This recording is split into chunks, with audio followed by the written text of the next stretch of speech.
Yesterday,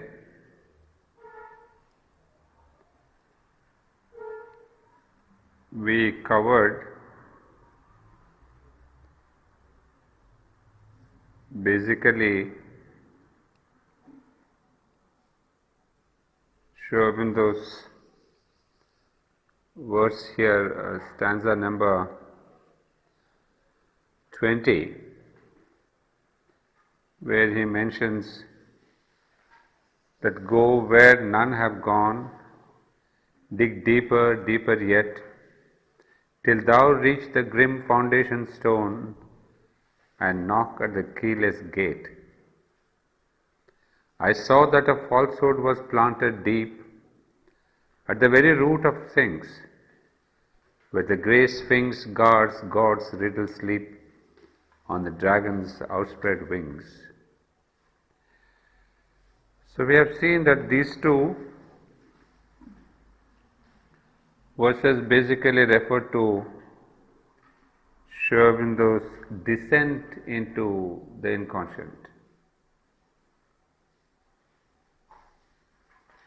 And why did he go? Well, we know that this region of the inconscient and the subconscious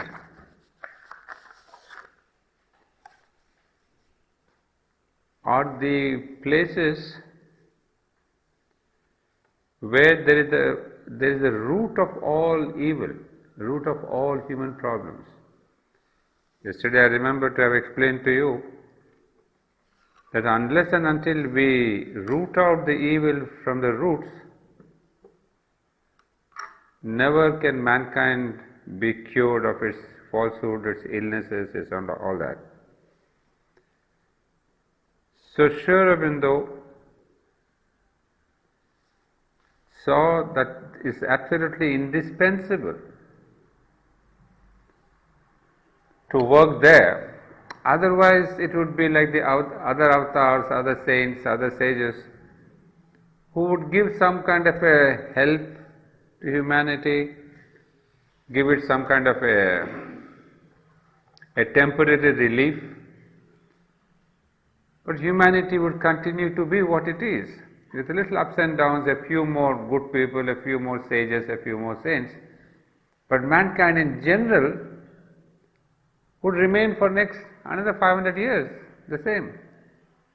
It would be the same, or it would be destroyed. Destroyed by not by anyone else but self-destruction. Because the way we are proceeding, we are going towards some kind of a suicide, thanks to the great technology. Because this is what Aurobindo had mentioned in clear terms, that if there is only the development of the outer life, outer being, which means the development of technology and science and all that we want to do with the outer being, there would be a complete disbalance in the human nature. The outer being is so developed and the inner being not developed at all or very little. The disbalance would be so immense that humanity will be crushed.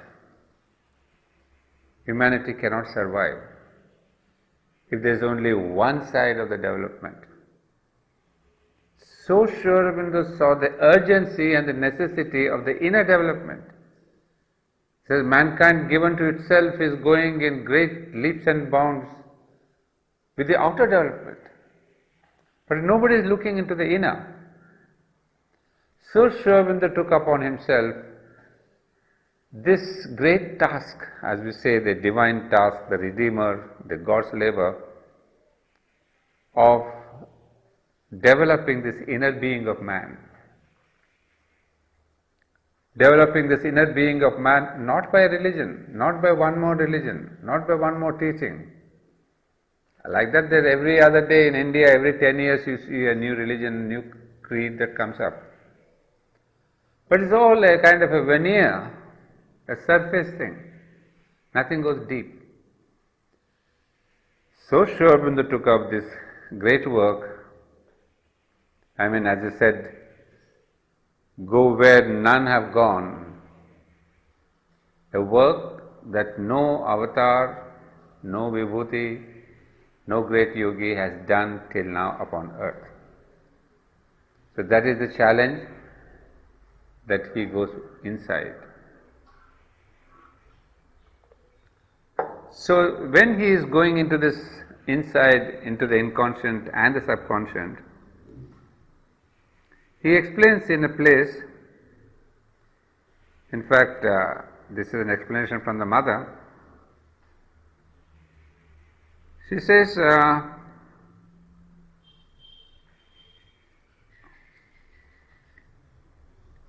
the subconscient of which I speak lies in between the inconscient and conscious mind, life and body.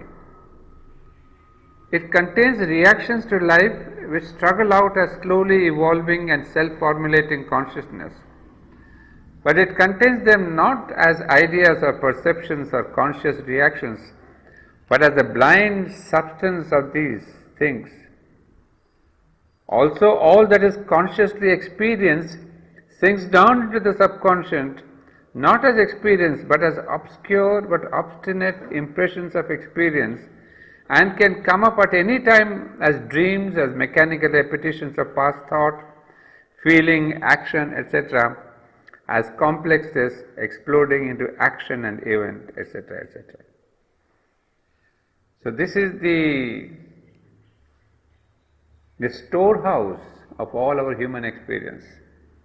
A subconscious is a collective storehouse.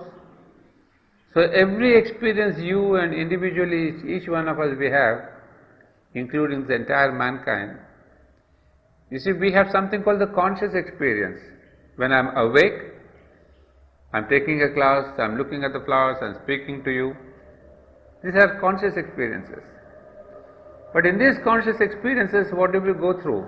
Thought, emotion, action, reactions, falsehood, telling lies.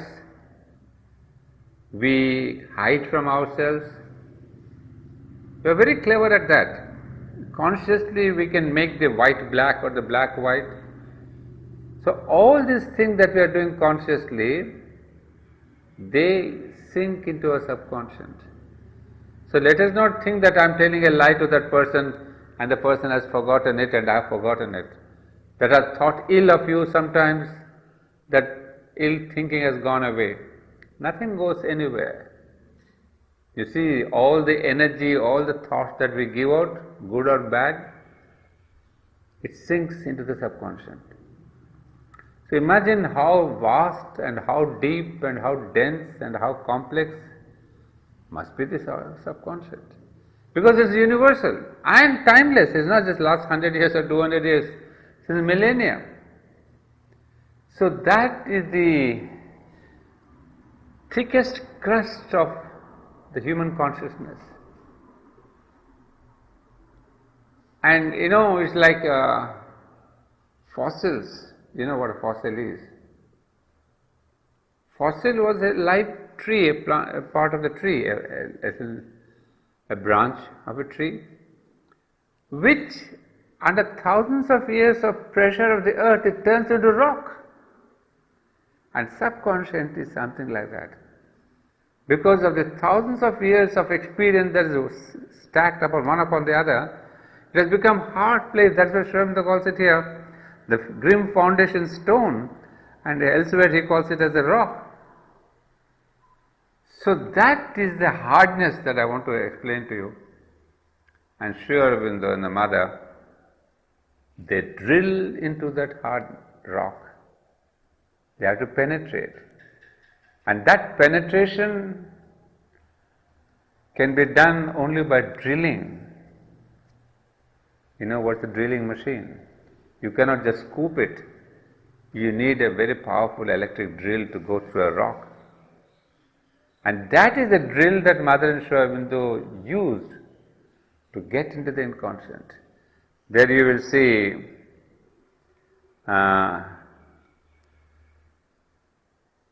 For that, he says, I left the surface gods of mind, gods are the showy ornaments of mind, and life's unsatisfied seas, and plunged through the body's alleys blind to the nether mysteries.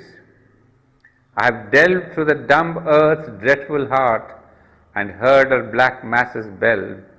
I have seen the source whence her agonies part, and the inner reason of hell. Brilliant lines. I mean, here this poem, that's why I'm expanding, and I can take 3 more classes of expansion. There's so much into this little poem.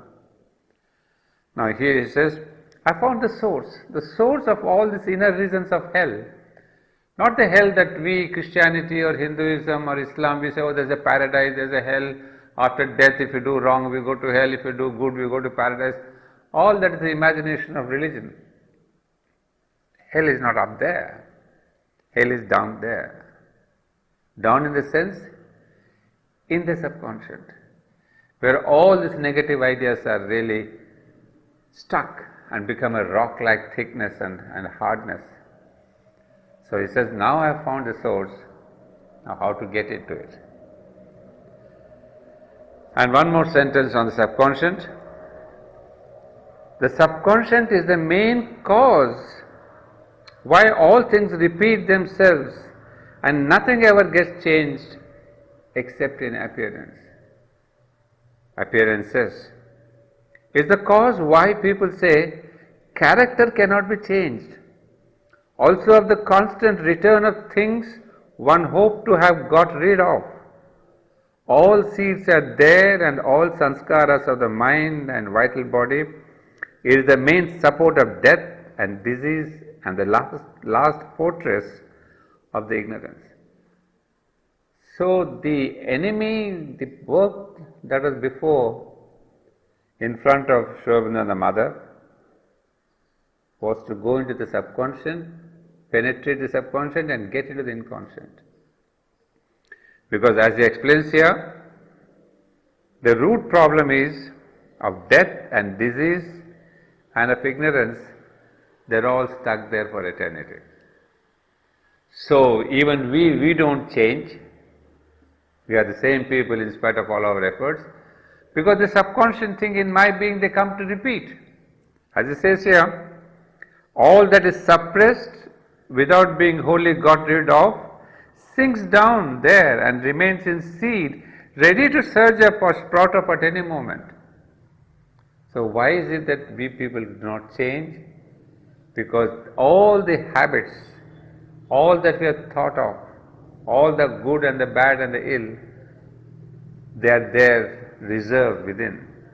And I think, no, I become now a good boy, good person, I'm doing a lot of meditation, I'm doing this meditation in Matra Mandir. It's fine. It is a help to bring in the light.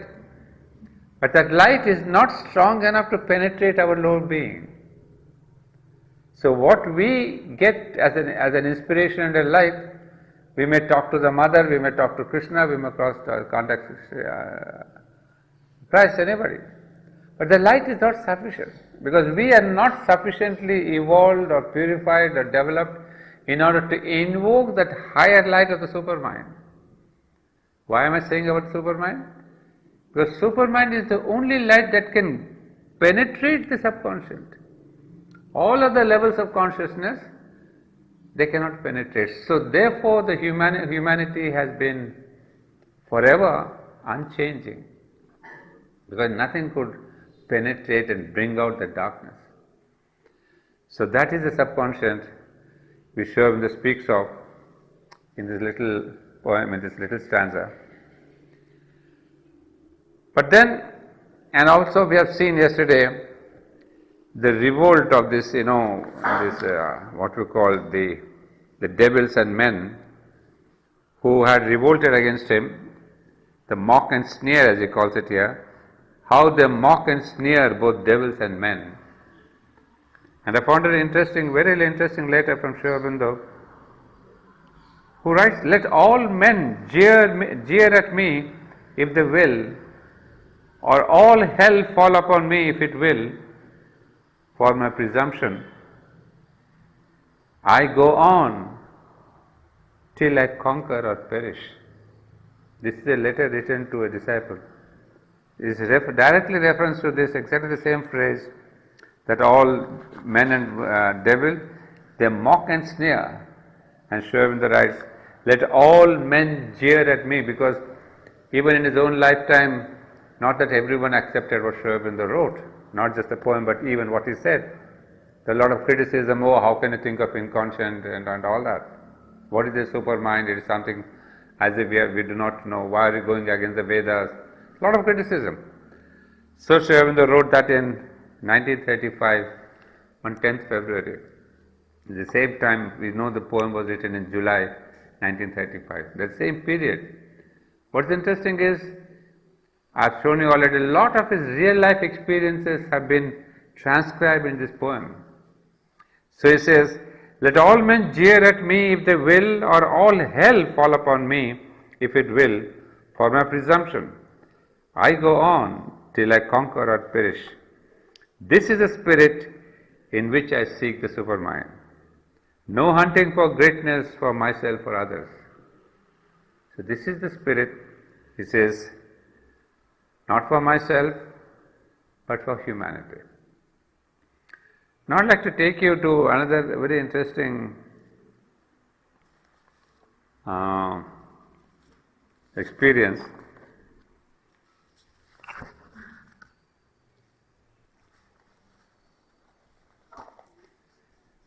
Now we need to see,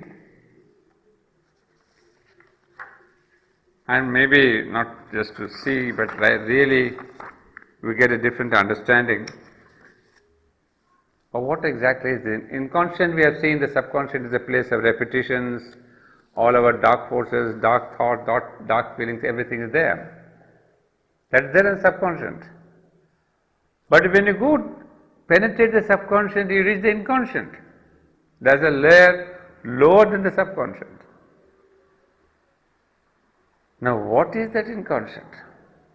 Because that is the bottommost point, if I can say, of the involution of the divine.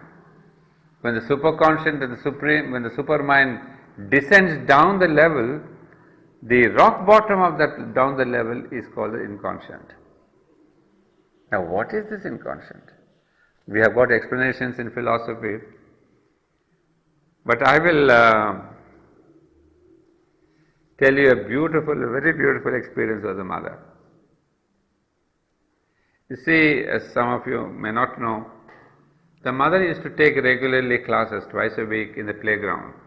Adults used to come, anybody, or not anybody, all the ashramites, maybe sometimes visitors also.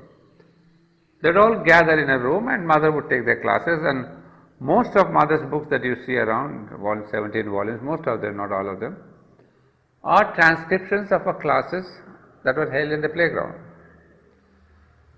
So sadhaks would gather there and they would have some questions. So sometimes she answered questions or sometimes she herself told something. So then one day mother says,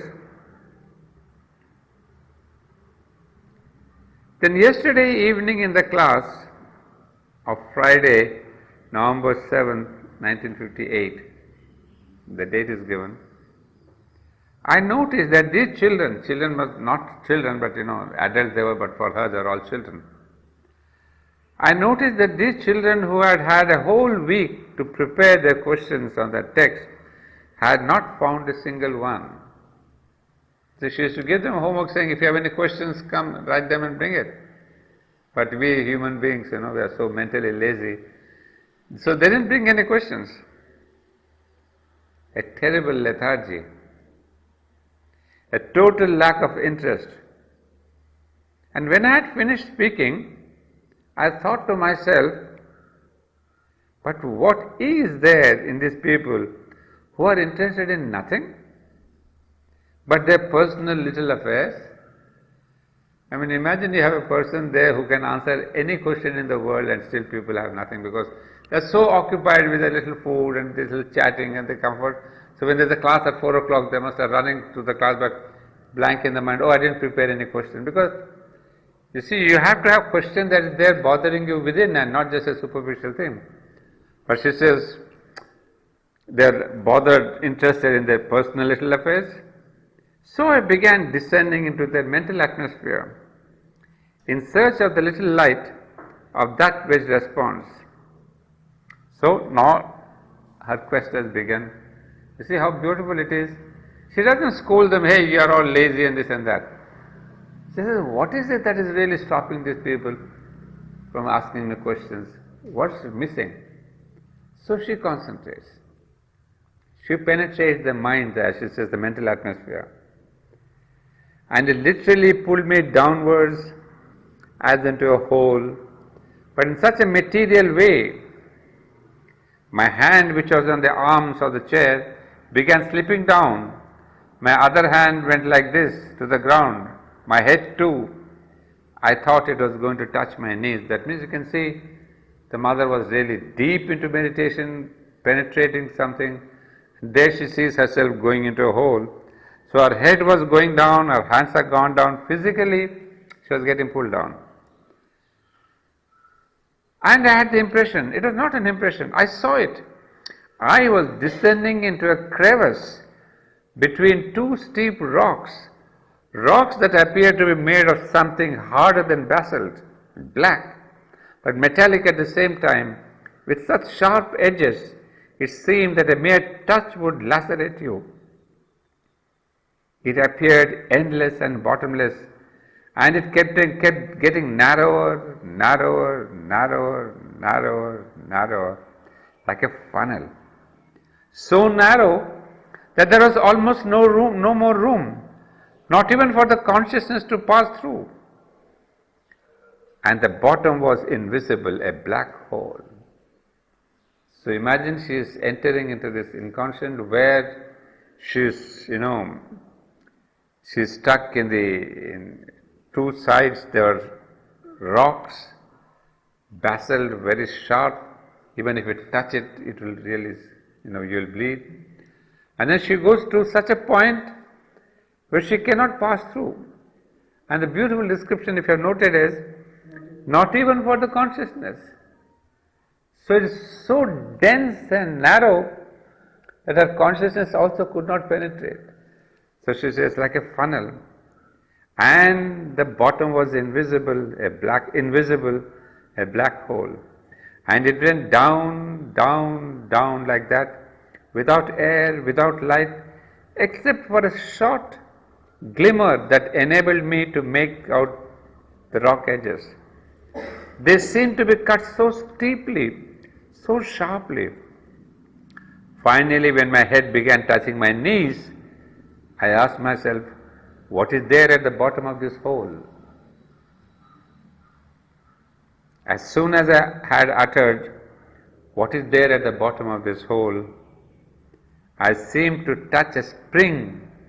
Now this is important now. At the bottommost point, I seemed to touch a spring that was in the very depths.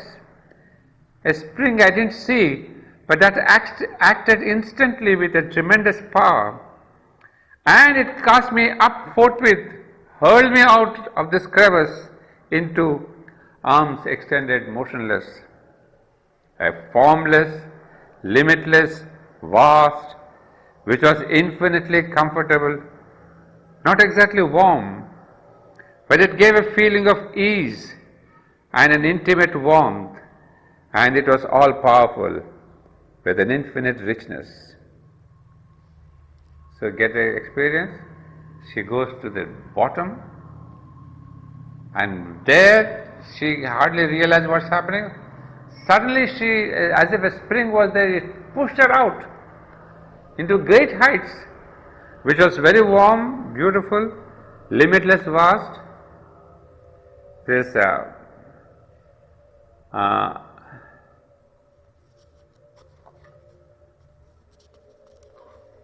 now the thing now she explains is, what is the spring? The spring, it means exactly this. In the deepest depths of the inconscient is a supreme spring that makes us touch the supreme. Now here comes the interpretation of the philosophy. That was the physical experience.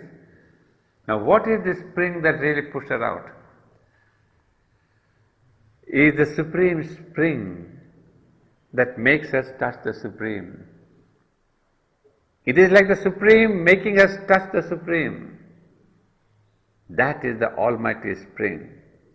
When you arrive at the very bottom of the inconscient, you touch the Supreme. Now we have to understand this, but you see, a brilliant experience. This is what Aurobindo has repeated in Savitri and many other places. Going to the heights, the higher you go, the deeper you go. And the deeper you go, the higher you go. That is one of the main concepts of his philosophy. So that is the shortest path, the disciple asks. Not the shortest path. Already for me it was hard to touch the bottom of the inconscient, but for others it would take an eternity. So, some of you now I gather you have already read Aurobindo and the Mother. So try to understand that what they have done in a jiffy, as we say, sitting in the class, the mother goes into the inconscient and suddenly the spring goes, and then she goes into the superconscient. She says, for me it took me time, but for others it will take an eternity.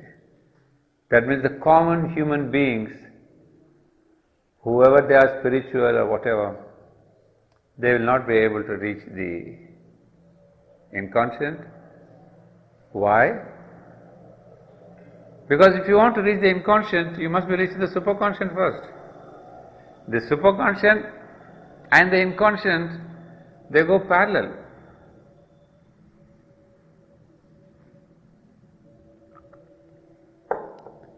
Now, maybe Mother saw that her students are not able to understand, at least the sadhak who was getting the report. Now this is one of the most brilliant explanations I got from the Mother. The question is, was it the Supreme at the very bottom in the inconscient of the inconscient who cast you up directly to the Supreme? Yes. Because at the very bottom of the inconscient is the Supreme. Is the same idea as the highest height touching the deepest depth. Now this is something, maybe I will take the board for a while.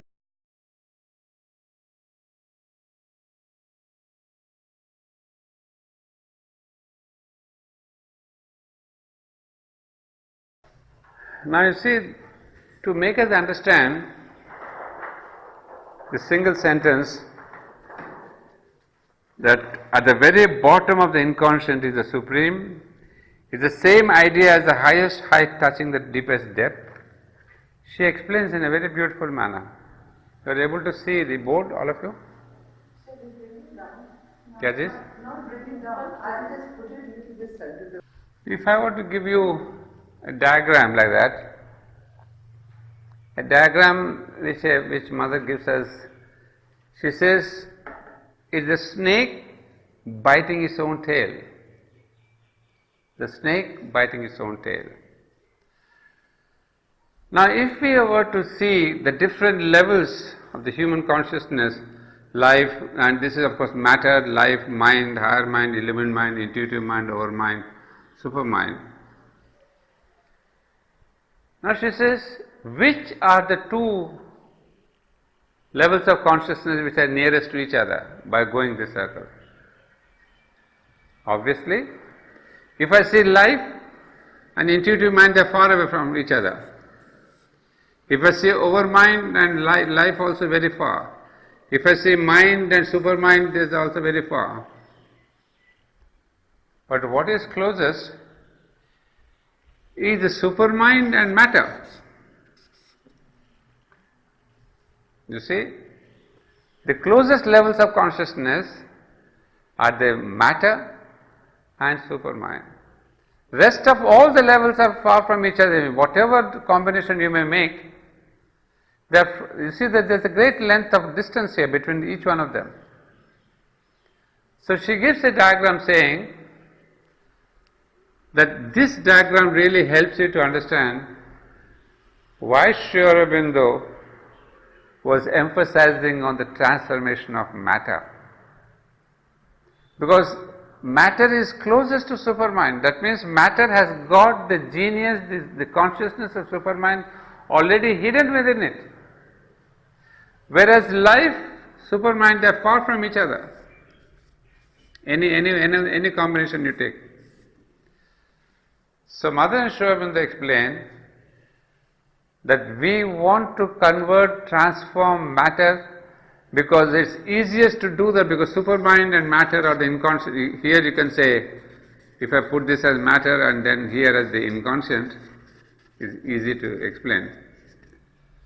When I say the supreme and supermind and the inconscient are the closest to each other. So Mother's experience that we see in her sitting in the class, she says she has gone into the inconscient and there's a spring that pushed her back into the supermind. As she says, the lowest, in the lowest inconscient there is a supreme consciousness which pushed her back into the supermind, because these are the most closest to each other. And now that gives us the clue that what we have been talking yesterday and day before, the whole emphasis of physical transformation, that how in the body, if you can bring the supermind, that will be the easiest in fact. Instead of bringing the supermind into life and mind and higher mind and illumined mind, overmind, it's much easier to bring the supermind into the inconscient, or at least into matter. Inconscient is the second part. Because once supermind is rooted in matter, and that would be the best experience and the most solid and the quickest. So Mother and Sri Aurobindo are not very emphatic on changing your mind into supermind, changing into a life into supermind, changing into this thing. So in a way they are taking a shortcut. So we know the philosophy. You see, other philosophers, other yogis, other avatars, they try to bring the overmind into life, they are trying to bring the overmind into mind, or intuitive mind into this. But this has been such a long distance, not a distance, by space-wise, but consciousness-wise. This overmind could not change life, nor overmind change mind. It has only had an influence. But now he says, supermind, if it can touch matter, this will be more permanent and eternal, and from there, slowly, if matter is changed, the change comes into life. If life is impacted, that will come into mind. If mind is impacted, it goes this way. So instead of trying to transform from this way from here downwards, Sri Aurobindo chooses transformation from here downwards or upwards. This is one of the completely new ideas in the philosophy of Mother and Sri Aurobindo. That is why their attack on physical transformation. Because whatever is transformed in the physical, it will slowly percolate matter, life, etc. Percolate life, mind, etc. Now we understand this sentence when she says, it is the supreme. Now if I want to give you another diagram.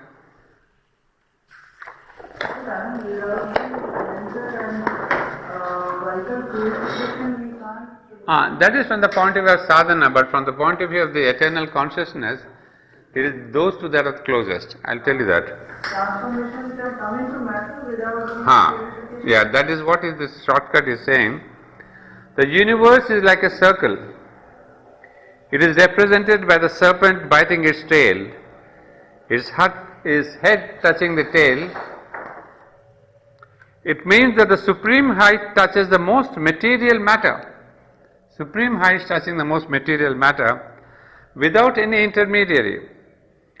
I have already said this several times, but what was the experience?